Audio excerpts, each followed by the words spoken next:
اعوذ باللہ من الشیطان الرجیم، بسم اللہ الرحمن الرحیم۔ السلام علیکم، کیسے ہیں آپ سب لوگ؟ آج ہم انشاءاللہ العزیز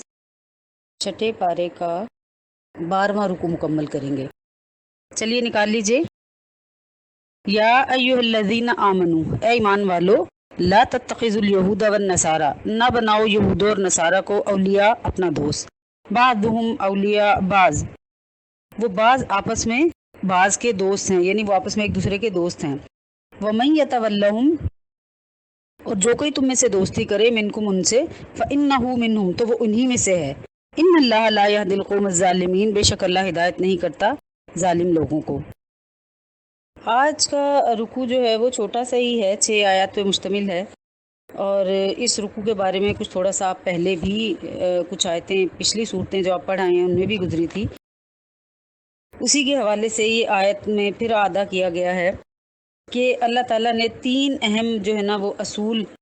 اس میں بیان کیے ہیں تاکہ مسلمانوں کی اجتماعی ملی وحدت اور جو شیرازہ بندی ہے نا وہ ہمیشہ قائم رہے، بکھرنے نہ پائے مسلمانوں کا شیرازہ۔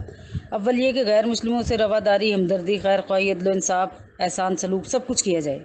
اور ایسا کرنا عین اسلام کی تعلیمات ہیں۔ لیکن ان سے ایسی گہری دوستی اور غلط مرد جس سے اسلام کے امتیازی نشانات گڈمڈ ہو جائیں، اس کی اجازت نہیں دی جا سکتی، ٹھیک ہے۔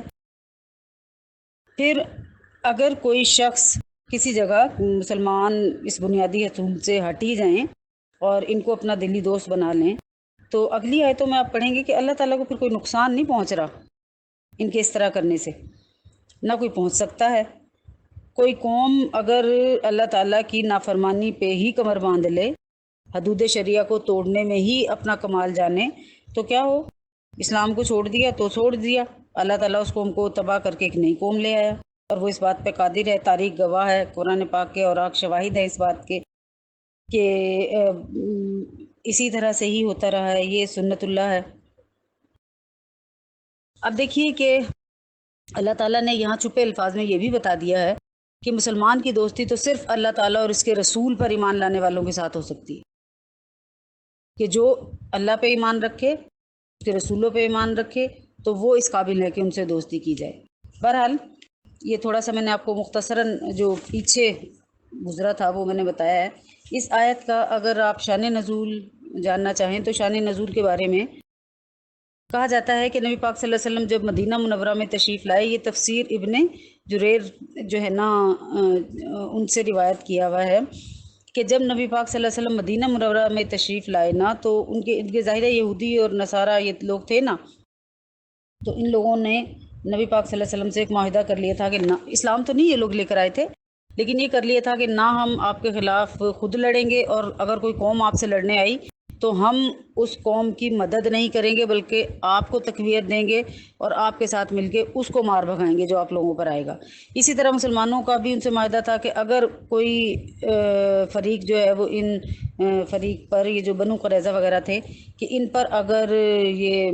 کوئی دوسرا حملہ کرے گا تو مسلمان اس کے ساتھ مل کے اس کو مار بھگائیں گے۔ بہرحال یہ یہودیوں اور عیسائیوں اور مسلمانوں کا آپس میں مشترکہ معاہدہ تھا، یہود و نصارہ کا نا۔ اچھا، کچھ عرصہ تک تو ظاہر ہے وہ قائم رہے، لیکن آپ کو پتہ ہے کہ یہودی اپنی سازشی فطرت اور اسلام دشمن طبیعت کی وجہ سے اس معاہدے پہ زیادہ دیر وہ قائم بھی نہیں رہ سکے،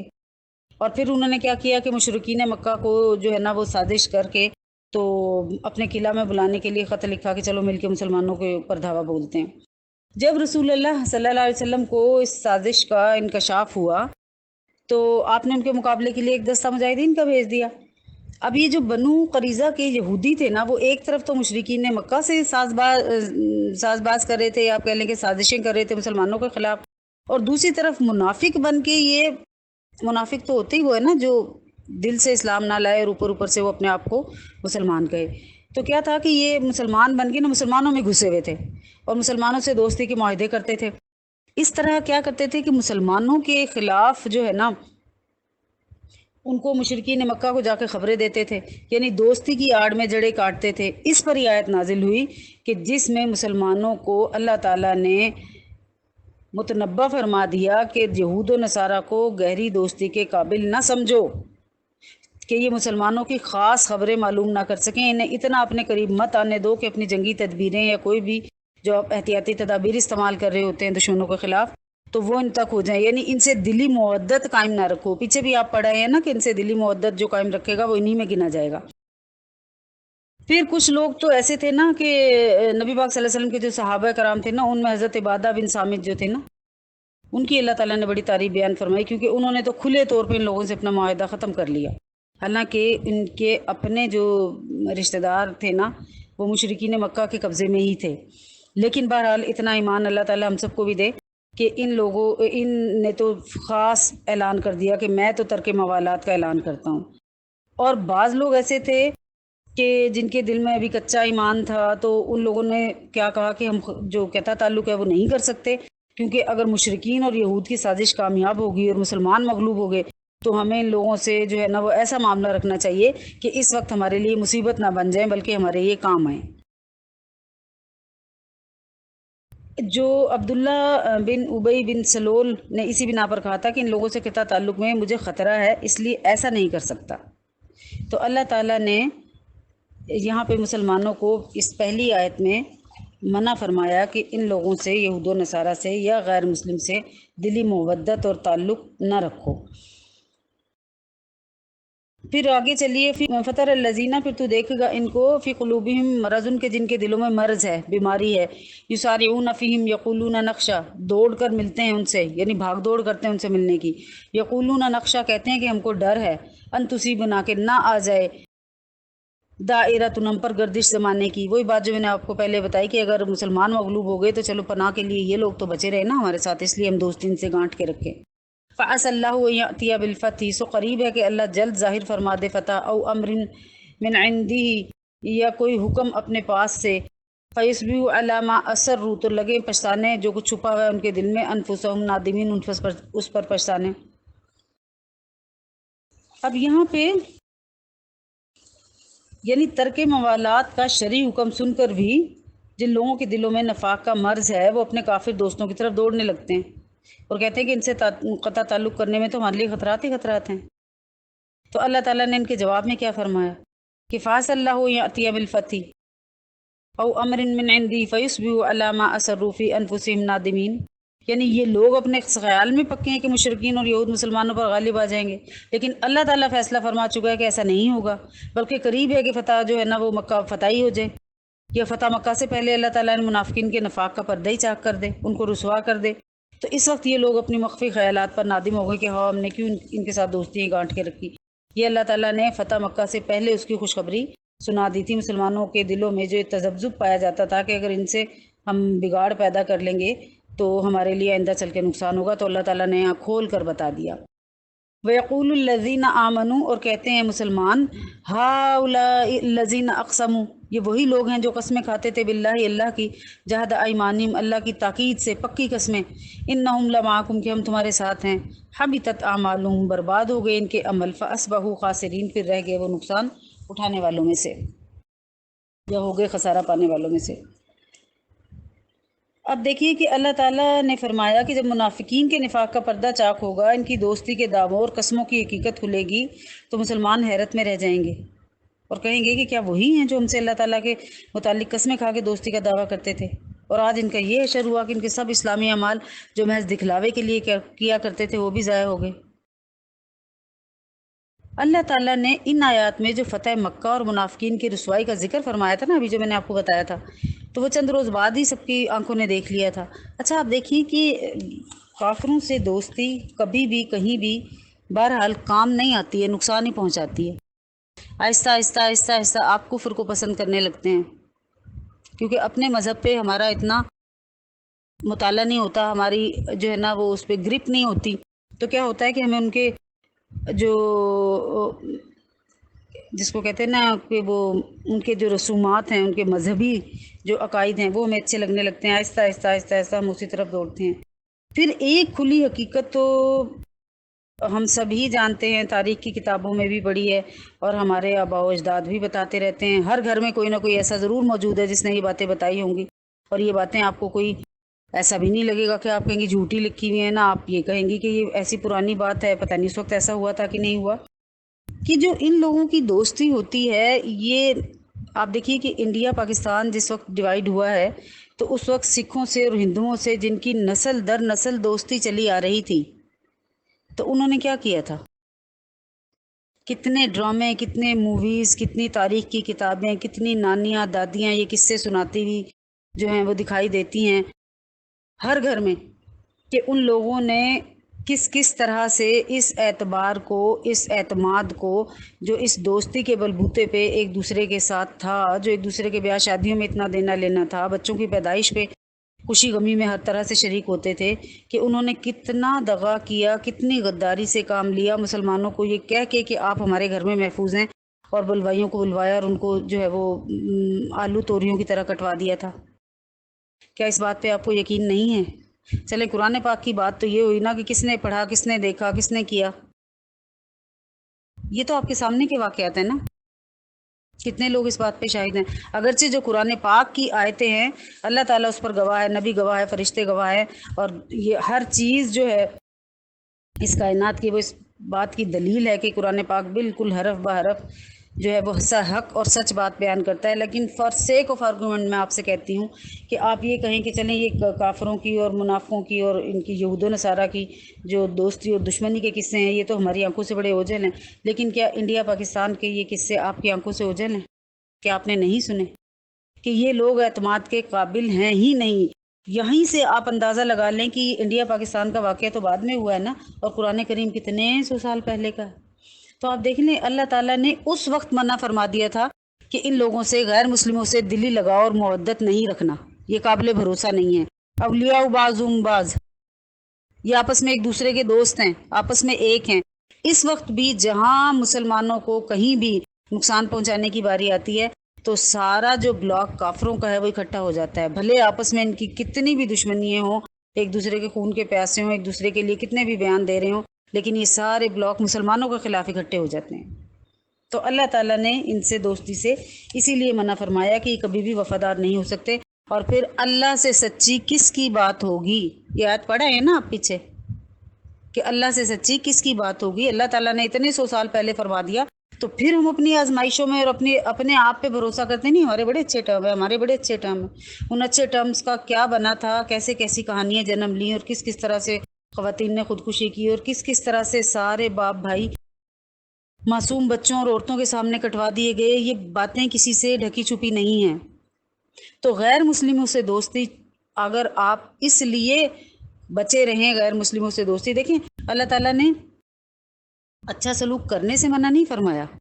جہاں بحیثیت انسان ان کو آپ کی ضرورت ہے تو آپ ضرور کھڑے ہو جائیں۔ اللہ تعالیٰ نے تو صدقے خیرات میں بھی جو واجبات، جو صدقات واجبہ ہیں ان میں تو اللہ تعالیٰ نے قید لگائی بھی ہے نا کہ مسلمان ہوں، جیسے زکوٰۃ وغیرہ ہے، قسم کا کفارہ ہے کہ وہ مسلمانوں کو دیا جائے، لیکن جو نافلہ صدقات ہیں وہ آپ کسی کو بھی دے دیں، آپ کے صدقات اتنے ہی قبول ہیں، کیونکہ اللہ تعالیٰ کے ہی سارے بندے ہیں نا،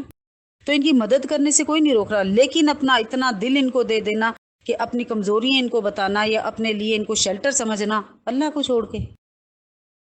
تو جب اللہ پہ بھروسہ ختم کر کے آپ دنیا کے ان کافروں پہ بھروسہ کریں گے جو اللہ تعالیٰ کی زبان میں اللہ تعالیٰ کے دشمن ہیں، اللہ اور اس کے رسول کے مخالف ہیں، اللہ اور اس کے رسول کے خلاف جنگ کرنے والے ہیں، تو پھر اس کے پازیٹیو نتائج کہاں سے برآمد ہوں؟ ان غیر مسلموں سے دوستی میں ہی ہماری مسلمان لڑکیاں، ہماری مسلمان بچیاں، عورتیں، انڈیا میں تو یہ بہت بہت بہت کامن ہے، اب تو پاکستان میں بھی سننے میں اتنا آگے کہ ہندو لڑکے سے محبت ہو گئی ہے جی، ہندو لڑکے سے ہی شادی کرنی ہے، حالانکہ جائز ہی نہیں ہے۔ اور یہ انڈیا میں تو یہ بہت کامن بات ہے کہ لڑکا ہندو ہے لڑکی مسلمان ہے،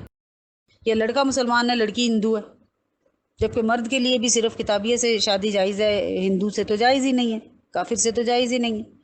تو آپ یہ دیکھ لیجئے کہ یہ دوستی ہیں یا یہ دلی مودت، یہ چیزیں کیا رنگ لے کر آتی ہیں، اور پھر اللہ تعالیٰ نے ہمیں منع فرمایا تو کس طرح اس میں سارا کا سارا ہمارا ہی بھلا پوشیدہ ہے۔ آگے چلیے، یا ایھا الذین آمنوا، اے ایمان والو، من یرتد منکم، جو کوئی تم میں سے پھرے گا، عن دینہ، اپنے دین سے، فسوف یأتی اللہ، تو لے آئے گا اللہ، بقوم، ایسی قوم کو، یحبہم ویحبونہ، کہ وہ اس کو چاہتا ہو اور وہ اس کو چاہتے ہوں، اذلۃ علی المؤمنین، نرم دل ہیں مسلمانوں پر، اعزۃ علی الکافرین، زبردست ہیں کافروں پر، یجاہدون فی سبیل اللہ، لڑتے ہیں اللہ کی راہ میں، ولا یخافون لومۃ لائم، اور نہیں ڈرتے کسی الزام لگانے والے کے الزام سے۔ ذالک فضل اللہ، یہ فضل ہے اللہ کا، یؤتی من یشاء، جس کو چاہے دے، واللہ واسع علیم، اور اللہ تعالیٰ وسیع علم رکھنے والا ہے، یا آپ کہہ لیں کہ کشائش والا ہے، خبردار ہے۔ اب دیکھیے غیر مسلموں کے ساتھ گہری دوستی اور جو میل ملاپ کی ممانعت کی گئی تھی، یہ خود مسلمانوں کے مفاد کی خاطر ہے، ورنہ اسلام تو وہ دین حق ہے جس کی حفاظت کا ذمہ اللہ تعالیٰ نے خود لے لیا ہے۔ کسی فرد یا جماعت کی چھوٹی سی کجروی یا بڑی نافرمانی اسلام کو کوئی نقصان نہیں پہنچا سکتی۔ اگر مسلمانوں کو کوئی ایک فرد یا جماعت سچ مچ اسلام کو چھوڑ بیٹھے، بالکل ہی مرتد ہو کے غیر مسلموں مل جائے، تو اس لیے بھی اسلام کو کوئی فرق نہیں پڑتا، کیونکہ قادر مطلق جو اس کی حفاظت کا ذمہ دار ہے تو فوراً کسی دوسری قوم کو میدان عمل میں لے آئے گا جو اللہ تعالیٰ کے دین کی حفاظت اور اشاعت کے فرائض انجام دے گی، اور اس کے کام نہ کسی ذات پر موقوف ہے، نہ کسی بڑی جماعت پہ، نہ کسی چھوٹی پہ، نہ کسی ادارے پہ۔ اللہ تعالیٰ جب چاہتا ہے تنکوں سے شیطیر کا کام بھی لے سکتا ہے، ورنہ شیطیر پڑے پڑے پڑے پڑے زمین میں گل سڑ جاتے ہیں۔ یعنی کہنے کا مقصد، مثال کا مقصد یہ ہے کہ جب وہ چاہے تو کسی چھوٹی چیز سے اس دنیا کو آباد کر دے، اور جب چاہے تو بڑی چیزیں بھی پڑی پڑی ضائع ہو جائیں۔ اس آیت میں اللہ تعالیٰ نے فرما دیا ہے نا کہ اگر مسلمان مرتد ہو جائیں تو پرواہ نہیں ہے، اللہ ایک دوسری جماعت کو کھڑا کر دے گا۔ تو وہاں اس پاک باز جماعت کے بھی کچھ اوصاف بیان فرما دیے کہ جماعت کیسی ہوگی، جس سے اللہ محبت کرتا ہوگا، اس کے کچھ صفات، کچھ عادات، کچھ اوصاف اللہ تعالیٰ نے بیان فرمائے ہیں کہ اللہ تعالیٰ کے نزدیک مقبول و محبوب پھر کون ہوگا۔ اللہ تعالیٰ نے اس آیت میں فرمایا نا کہ قرآن کریم میں یہ بات اللہ تعالیٰ نے بیان فرما دی کہ اللہ ان سے محبت رکھے جو اللہ تعالیٰ سے محبت رکھیں گے۔ اب دیکھیے کہ اللہ تعالیٰ انسان سے محبت رکھتا ہے، اس میں تو بہرحال انسان کا کوئی عمل دخل نہیں ہے، کیونکہ اللہ کے سارے بندے ہیں نا۔ دیکھیں کافروں مشرکوں کو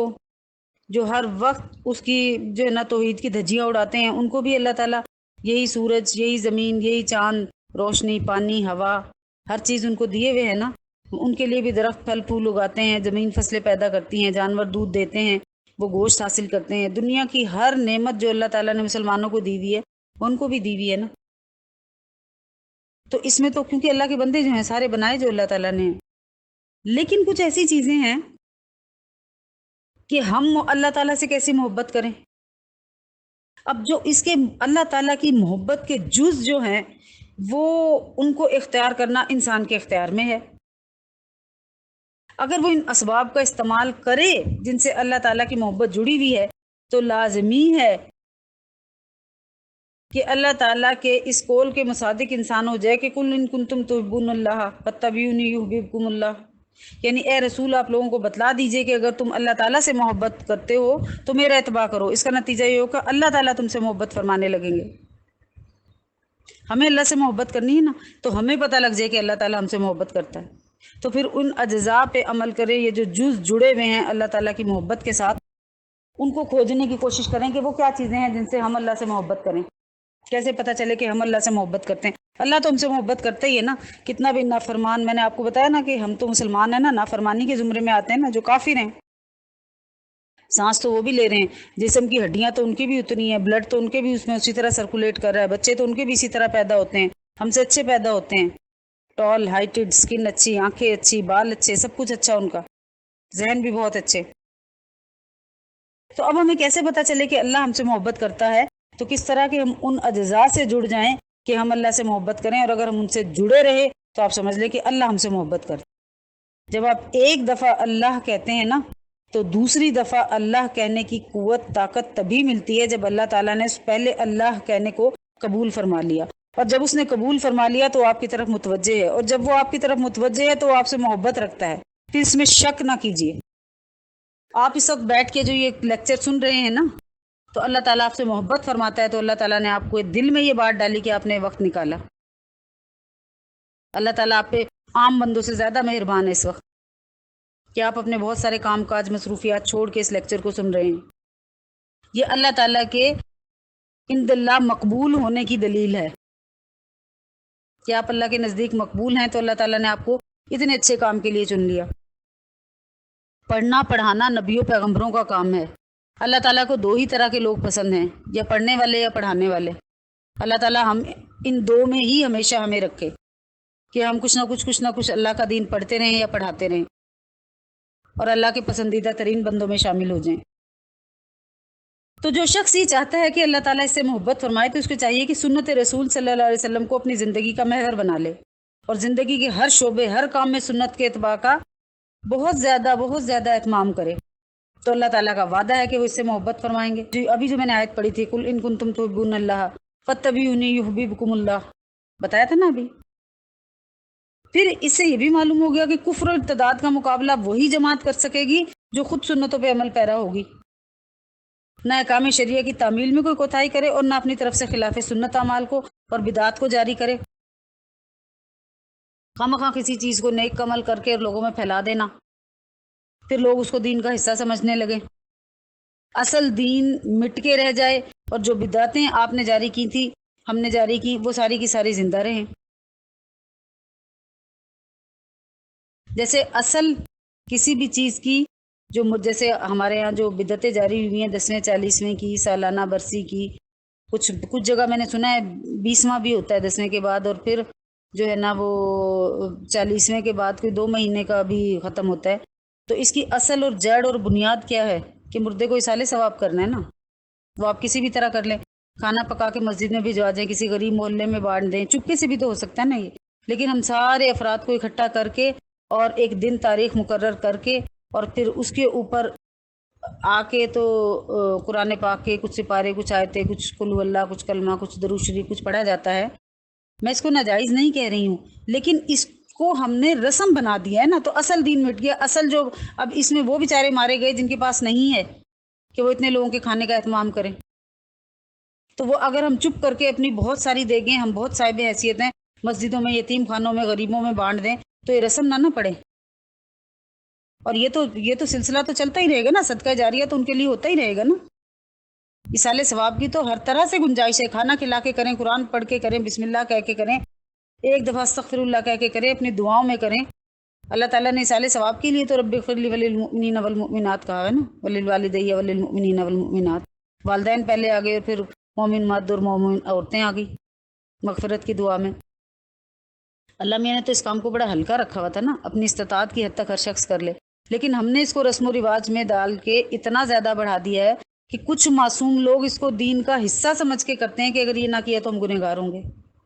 مرنے والا مر گیا، جو زندہ ہیں ان کے بدن پہ کپڑا نہیں ہے، لیکن قرضہ لے لے کے 10ویں 40ویں اور سالانہ برسیوں کا اہتمام ہو رہا ہے۔ اس بات کو اب نا ذرا غور سے آپ دیکھنا شروع کیجیے گا، آپ کے ارد گرد بہت سارے ایسے لوگ ہوں گے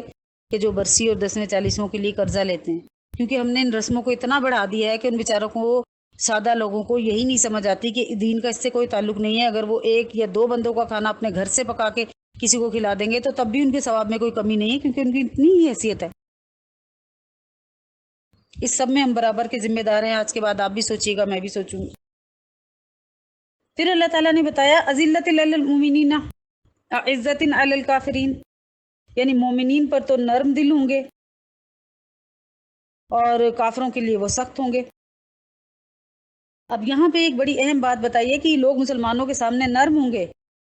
اس کا مطلب یہ ہے کہ اگر کسی معاملہ میں باہمی اختلاف بھی ہو جائے نا تو آسانی سے لوگ قابو میں آ جائیں گے، اس اختلاف پہ جھگڑا نہیں کریں گے، جھگڑا چھوڑ دیں گے، اگرچہ وہ اپنے جھگڑے میں حق بجانب بھی ہوں۔ بڑی اچھی حدیث کل میری نظر سے گزری، میں چاہوں گی کہ میں آپ کو شیئر کروں کہ نبی پاک صلی اللہ علیہ وسلم نے فرمایا، یعنی میں اس شخص کو وسط جنت میں گھر دلوانے کی ذمہ داری لیتا ہوں جو حق پر ہونے کے باوجود جھگڑا چھوڑ دے۔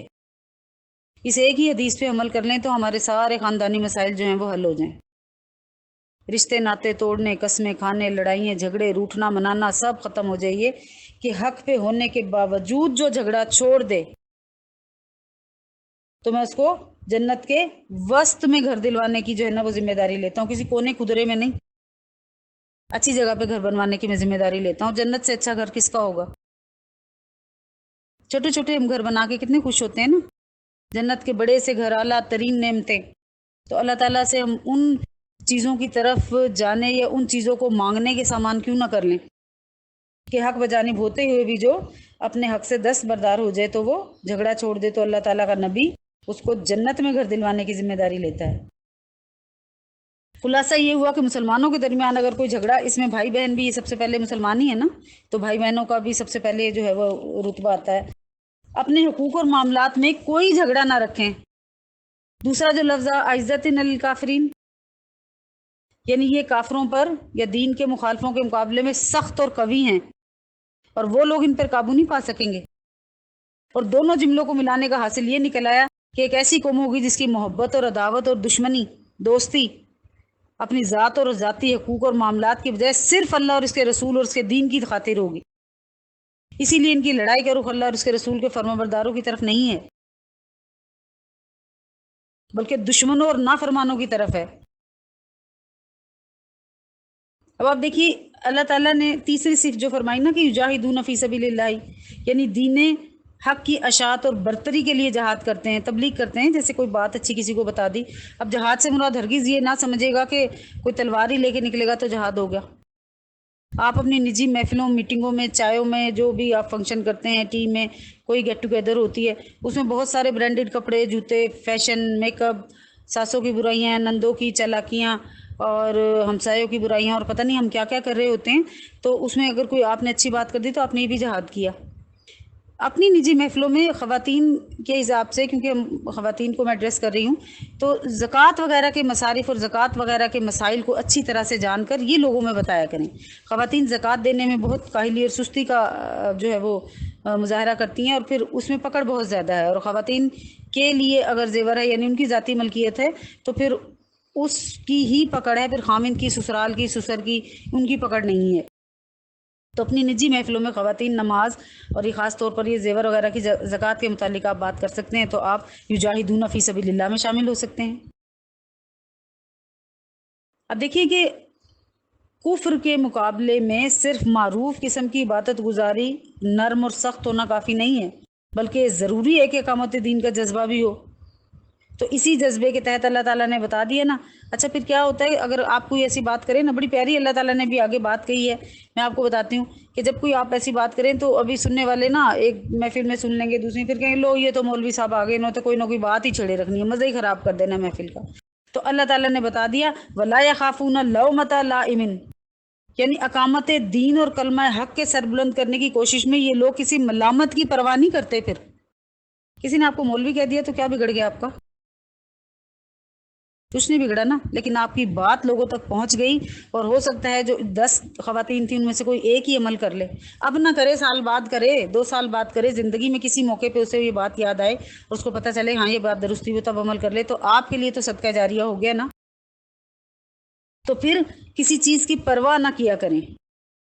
کیونکہ جو بھی کوئی کسی تحریک کو یا کسی بات کو آگے چلاتا ہے تو اس کی راہ میں 2 قسم کی چیزیں ہمیشہ حائل ہوا کرتی ہیں، یہ یاد رکھیے گا، ایک مخالف قوت کا زور اور دوسرا اپنوں کے تان اور تانے، لان تان، ملامت۔ تو جو لوگ اس قسم کی تحریکوں کو چلاتے ہیں یا اپنے آپ کو اس قابل بنا کے کہ 2-4 لوگ ان کی بات کو سن سکیں، اپنا طرز تکلم بھی اچھا رکھیے، اپنا لہجہ بھی اچھا رکھیے، اپنا علم بھی وسیع کیجیے تاکہ آپ کی بات میں وزن ہو، بے تحقیق بے پروں کی بات مت اڑائیے۔ تو اس تحقیق کے بعد آپ کسی کو اچھی بات بتائیے۔ آپ میں سے ہر شخص کو ایک آیت کا بھی اگر مصادق ہے، ایک آیت بھی اس کو پتہ ہے، اس کو معلوم ہے اسے کہ اس آیت میں کیا کہا گیا ہے، تو وہ آگے بیان کرے۔ یہ مسلمان ہونے کے ناطے اللہ تعالیٰ نے ہم پہ ذمہ داری ڈالی ہوئی ہے۔ تو اب آپ دیکھیے کہ جب تجربے سے یہ بات ثابت ہوئی ہے نا کہ تو تحریک چلانے کے لیے عزم لے کے کھڑے ہوتے ہیں نا، تو اکثر حالات میں مخالف قوت سے تو مغلوب نہیں ہوتے، نہیں قید و بند اور زخم و خون وغیرہ سے مغلوب ہوتے ہیں، یہ سب چیزیں انسان برداشت کر لیتا ہے، لیکن اپنوں کے تانے، تشنی، یہ بڑے بڑے جو عزم والے لوگ ہوتے ہیں نا ان کے قدموں میں بھی لغزش آ جاتی ہے اس سے۔ اس لیے اللہ تعالیٰ نے یہاں پہ ہماری حوصلہ افزائی کی ہے، وَلَا يَخَافُونَ لَوْمَةَ لَائِمٍ، کہ لوگ کسی کی ملامت کی پرواہ نہیں کرتے، اپنا جہاد جاری رکھتے ہیں۔ اور پھر اللہ تعالیٰ نے یہ بھی بتا دیا اینڈ میں کہ یہ جو بھی کچھ ہے تو اللہ تعالیٰ کا انعام ہی ہے۔ جو کوئی شخص اس راستے پہ لگے گا، چلے گا، تو وہ سمجھ لے کہ اللہ تعالیٰ نے اسے انعام سے نوازا ہے۔ ایسا نہیں ہے کہ کوئی صرف اپنی ذاتی کوشش سے اس میں کامیاب ہو جائے، جب تک اللہ تعالیٰ کا ساتھ اس کے ساتھ نہ ہو۔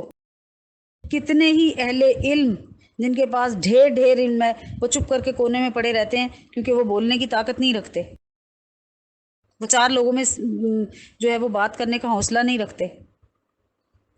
تو اگر آپ میں آپ کا لہجہ اچھا، آپ کی گفت و شنید کا تعلق اس طرح سے ہے کہ آپ دوسرے کو اپنی بات منوانے یا دوسرے کو آپ اپنی بات منوانا تو بڑی دور کی بات ہے، کم سے کم سننے پہ آمادہ کر سکتے ہیں، تو ضرور کیجئے، اس کام کو آگے چلائیے۔ اور اللہ تعالیٰ نے فرما دیا ہے کہ ذالک فضل اللہ یؤتیہ من یشاء، یہ فضل ہے اللہ کا، جس میں یہ اوپر کی خصوصیات ساری جو آیت شروع سے لے کے جو چوتھی آیت میں نے تلاوت کی تھی، اس میں جو مسلمانوں کی ساری خصوصیات بتائی ہیں، تو اللہ تعالیٰ نے بتا دیا کہ اللہ کا فضل ہے، جس کے چاہے وہ دے۔ اور اللہ کا شائش والا یعنی وسیع علم والا خبردار۔ دیکھیں وسیع علم والے سے مراد یہاں یہ ہے کہ اللہ تعالیٰ جانتا ہے کہ کون ان صفتوں کو اپنانا چاہتا ہے۔ اللہ تعالیٰ نے ہماری ہدایت کے تمام جو کام تھے نا وہ مکمل فرما دیے ہیں، اور اس کو قرآن کی زبان میں کہا جاتا ہے کہ اللہ تعالیٰ نے تمام الزام پورے کر دیے ہیں۔ اب کوئی کسی بات میں حجت یا دلیل لے کے نہیں آ سکتا کہ مجھ تک یہ بات پہنچی نہیں ہے، میں کیسے سمجھتا ہوں، مجھے کسی نے بتایا نہیں، سمجھایا نہیں۔ اب تو ہم اس دور میں جی رہے ہیں کہ ہر بندے کے گھر میں اگر 9 ممبران ہیں نا تو فون 11 ہوں گے، 2 فالتو میں بھی پڑے رہتے ہوں گے، یا تھوڑی بہت ان میں خرابی ہوگی تو وہ کہیں دائیں بائیں پڑے رہتے ہوں گے۔ بچے کے پاس موبائل ہے، آپ کے پاس حق کو پہچاننے، حق کو سننے، حق کو جاننے کے لیے اب کہیں کسی اندھیرے کا سامنا نہیں ہے کہ آپ کہیں مجھے پتہ ہی نہیں چلا۔ کسی بھی مسئلے کو آپ جاننا چاہیں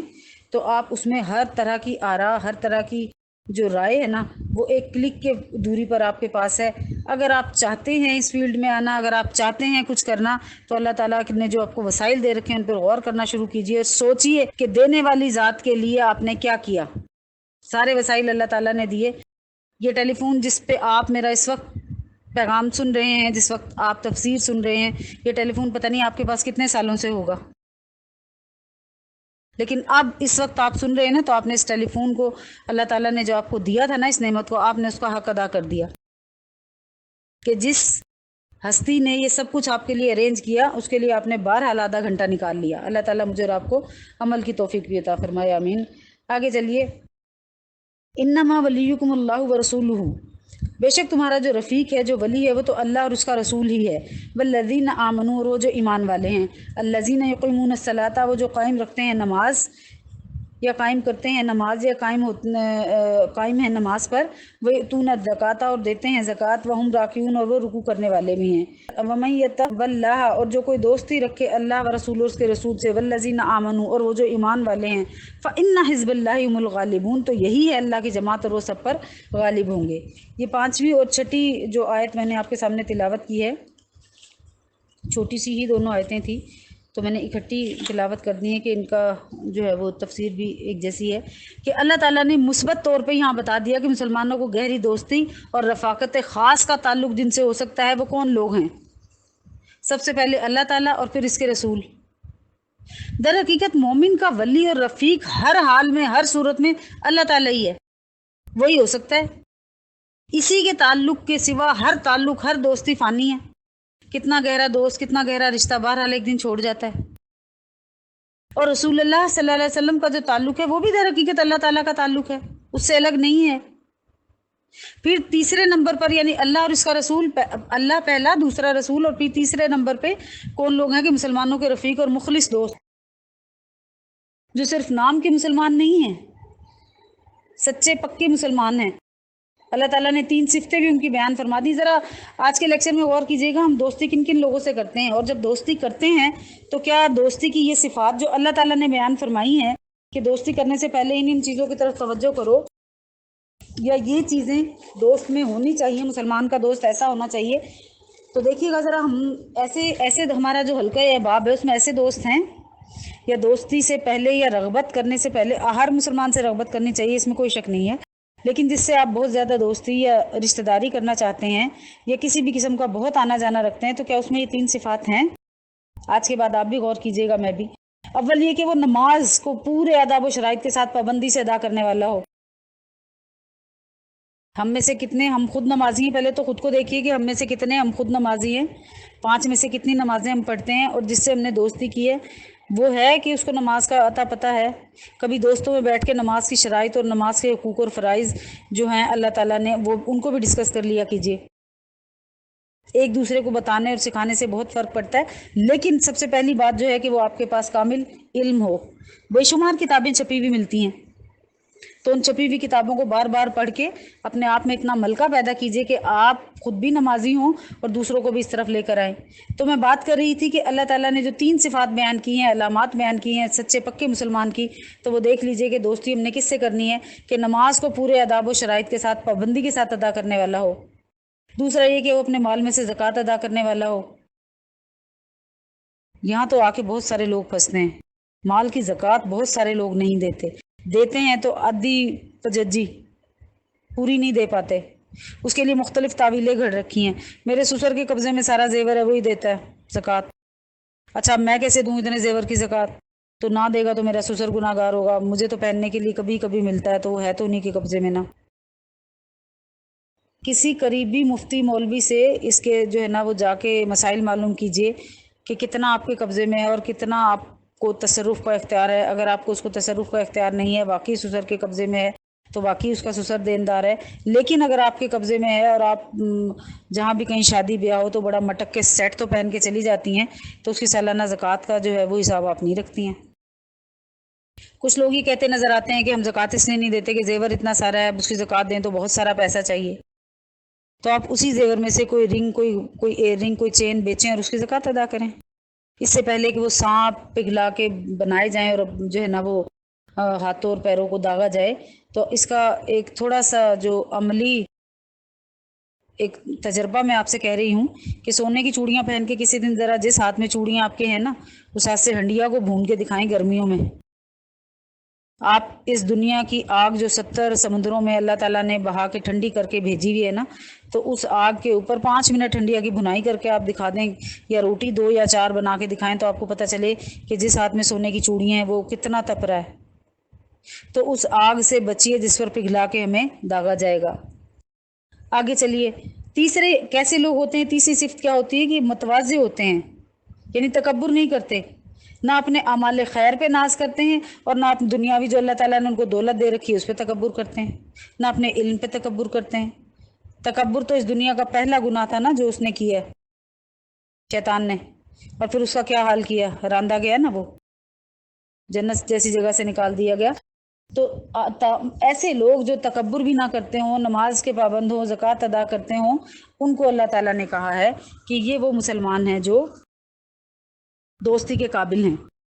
پھر جو ایک تیسرا جملہ اس آیت میں ہے نا، وہ ہم راکعون، رکوع کرنے والے ہیں، تو اب یہاں سے اصطلاحی رکوع تو یہ نا جو نماز کا ایک رکن ہے، اور نماز کا یہ رکن جو رکوع ہے، یہ پچھلی امتوں کی نمازیں جو تھی نا وہ کسی نہ کسی حالت میں ہر امت پہ نماز تو فرض تھی لیکن رکوع نہیں تھا، تو صرف اسلامی نماز کا امتیازی وصف رکوع ہے۔ ایک تو یہاں پہ یہ ظاہر کرنا بھی مقصود ہے، لیکن کچھ لوگوں نے کہا، جیسے جمہور مفسرین وغیرہ نے کہا کہ لفظ رکوع سے اس جگہ اصطلاحی رکوع مراد نہیں ہے، یعنی نماز والا رکوع مراد نہیں ہے، بلکہ اس کے لغوی معنی مراد ہیں، جس سے جھکنا اور تواضع، عاجزی، انکساری کرنا ہے۔ تو کون لوگ ہوئے یہ؟ کہ وہ لوگ ہوئے جو اپنے اعمال صالح پر ناز نہیں کرتے، تواضع اور انکساری ان کی خصلت میں شامل ہوتی ہے۔ اور بعض روایت میں آتا ہے کہ یہ جملہ حضرت علی کرم اللہ وجہہ کے بارے میں خاص واقعے کے متعلق اللہ تعالیٰ نے جو ہے نا وہ نازل کی اس آیت۔ وہ یہ کہ ایک روز حضرت علی رضی اللہ تعالیٰ عنہ جو تھے وہ نماز میں مشغول تھے، تو جب آپ رکوع میں گئے تو کسی سائل نے آ کے سوال کیا، آپ نے اسی حالت میں، یعنی نماز کی ہی حالت میں اور حالت رکوع میں ہی، نماز کی بھی حالت میں، یہ نہیں کہ قیام کا انتظار کیا، حالت رکوع میں ہی اپنی انگلی سے ایک انگوٹھی نکال کے اس کی طرف پھینک دی، گرا دی انگوٹھی ہاتھ سے۔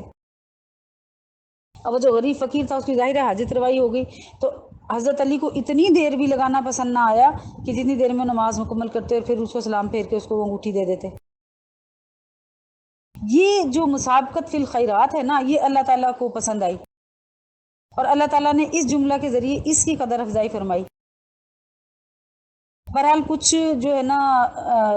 محدثین اور علماء جو ہے نا وہ اس روایت کی سند میں جو ہے نا وہ کلام کرتے ہیں کہ کچھ نے اس کو صحیح قرار دیا تو کچھ نے اس کو ضعیف قرار دیا۔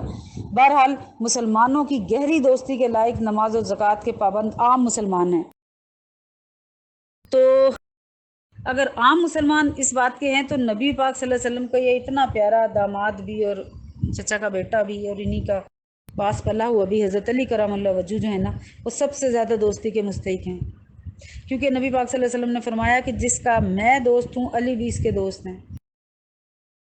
اور ایک اور جگہ آپ نے فرمایا یعنی یا اللہ آپ محبوب بنا لیں اس شخص کو جو محبت رکھتا ہے علی مرتضیٰ سے، اور دشمن قرار دیں اس شخص کو جو دشمنی کرے علی مرتضیٰ سے۔ تو یہ حضرت علی کا جو خاص شرف تھا نا، تو اس شرف کے لیے جو ہے یہ آیت نازل کی گئی۔ اور کچھ لوگ یہ بھی کہتے ہیں کہ نبی پاک صلی اللہ علیہ وسلم پر یہ حال ظاہر ہو گیا تھا کہ حضرت علی کو آئندہ پیش آنے والا جو فتنہ ہے نا، وہ نبی پاک صلی اللہ علیہ وسلم پہ منکشف ہو گیا تھا، تو اس وقت یعنی نبی پاک صلی اللہ علیہ وسلم کو معلوم ہو گیا تھا کہ کچھ لوگ ان سے دشمنی بھی رکھیں گے، تو اس لیے آپ نے فرمایا تھا کہ جو علی سے محبت رکھے اللہ تعالیٰ اس سے محبت رکھے۔ پھر اللہ تعالیٰ نے جو آخری آیت تھی اس میں ہمیں یہ بتا دیا کہ لوگوں کو فتح و نصرت اور دنیا پر غالب آنے کی جو بشارت دی گئی ہے وہ قرآنی احکام کی تعمیل کر کے اور غیروں کی دوستی سے باز آ جانے پر دی گئی ہے، اور صرف اللہ تعالیٰ اور اس کے رسول پر ایمان لاؤ اور انہی کو اپنا دوست بناؤ۔ وَمَن يَتَوَلَّ اللَّهَ وَرَسُولَهُ وَالَّذِينَ آمَنُوا فَإِنَّ حِزْبَ اللَّهِ هُمُ الْغَالِبُونَ۔ تو پھر جو ایسی ساری باتیں کریں گے جو اوپر کی 5 کی 6 آیتوں میں جو صفات بھی بیان کی ہیں اور جن چیزوں سے منع کیا ہے، جن چیزوں کو کرنے کو کہا گیا ہے، تو یہ پھر مسلمان کیا ہو جائیں گے؟ احکام الہی کی تعمیل کرنے والے مسلمان کیا ہو جائیں گے؟ اللہ کا گروہ ہو جائیں گے۔ اور پھر خوشخبری اللہ تعالیٰ نے سنا دی کہ اللہ کا گروہ ہی انجام کار سب پہ غالب آ کر رہے گا۔ پھر ظاہر ہے کہ آنے والے واقعات جو تھے اس وقت ساری آنکھوں نے دیکھا، اور آنے والے واقعات نے اس بات کی تصدیق بھی کی کہ صحابہ کرام رضی اللہ تعالیٰ عنہ اجمعین سب پہ غالب آ کر رہے، جو بھی طاقت ان سے ٹکرائی پاش پاش ہو گئی۔ خلیفہ اول حضرت صدیق اکبر رضی اللہ تعالیٰ عنہ کے مقابلے پر اندرونی فتنے اور بغاوتیں کتنی کھڑی ہوئیں، زکوٰۃ کا کتنا بڑا فتنہ ہوا تھا نا، بغاوتیں کتنی ہوئیں، تو اللہ تعالیٰ نے اس کو جو ہے نا وہ حضرت ابوبکر کو سب پہ غالب فرما دیا۔ حضرت فاروق اعظم کے مقابلے پر دنیا کی سب سے بڑی بڑی طاقتیں کیسر و کسریٰ کی آ گئیں، تو اللہ تعالیٰ نے ان کا نام و نشان مٹا دیا۔ پھر ان کے بعد باقی کے خلفاء اور مسلمانوں میں جب تک ان احکام کی پابندی رہی، مسلمانوں نے غیروں کے ساتھ غلط ملت گہری دوستی کے تعلقات قائم نہیں کیے، تو وہ ہمیشہ مظفر اور منصور نظر آئے۔ اگر آپ کچھ اپنی یہ پاک انڈیا کی تاریخ سے واقف ہونا، جو ہماری پرانے بادشاہوں کی وہ ہے تاریخ جو ہے، تو اگر آپ اس میں دیکھیں تو اس میں بھی اتنی بڑی بڑی سلطنتیں اور اتنا سب کچھ مسلمانوں کا اتنا روب و دبدبہ قائم ہونے کے باوجود بیچ میں سے غدار تھے، تو مسلمانوں کی جو سلطنت تھی نا وہ الٹی تھی۔ جو تاریخ پڑھتے ہیں آپ میں سے وہ ضرور واقف ہوں گے اس بات سے۔